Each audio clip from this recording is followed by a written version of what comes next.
Elon Musk once called BYD's cars a joke, literally laughed on camera when a reporter asked if he was worried about them. That was 2011. Fast forward to today, and BYD sells more electric vehicles worldwide than Tesla does. Not catching up, not an emerging threat, already past him. So let's talk about how the guy who was supposed to be 10 steps ahead of everyone got lapped by a company he didn't think was worth the oxygen it took to mock. Here's the thing about Tesla that people forget once they get distracted by the Cybertruck and the flamethrowers and whatever Musk tweeted at 3 a.m. Tesla was never really a car company. It was a software company that happened to bolt its code onto four wheels. The autopilot chip, the over-the-air updates, the whole "your car gets smarter while you sleep" pitch, that's Silicon Valley thinking wearing a car costume. And for a while it worked. Tesla made electric cars feel like the future instead of a punishment you accepted for the planet's sake.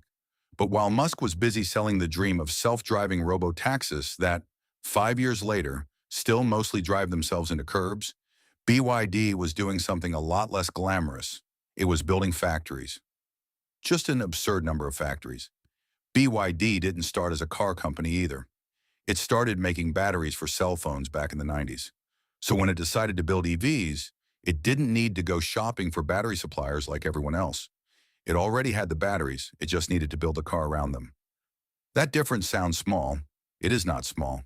It's the entire war. Tesla buys battery cells from Panasonic, from LG, from CATL.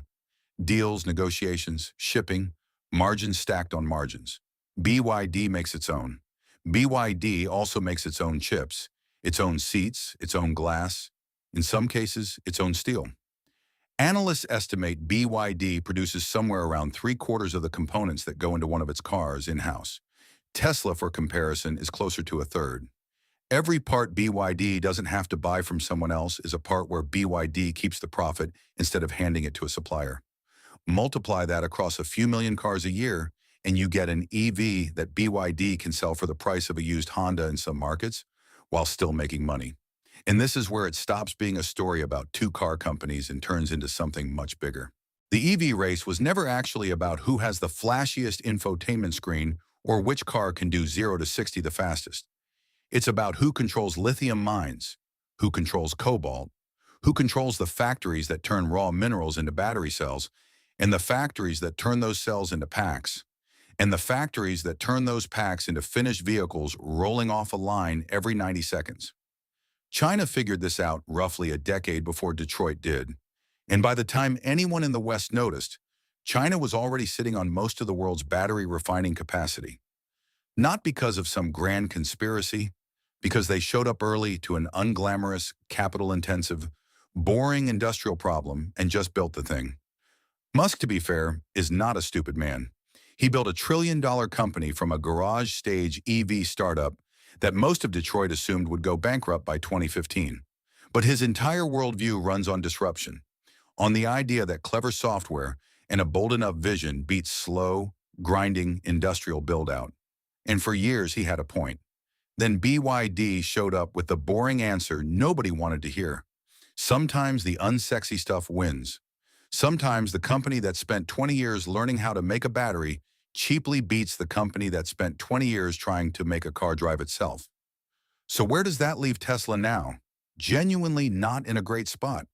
Tesla's US sales have been sliding, its market share in Europe has taken real hits. And in China, the largest EV market on the planet, Tesla isn't just behind BYD, it's behind a growing list of Chinese brands most Americans have never even heard of.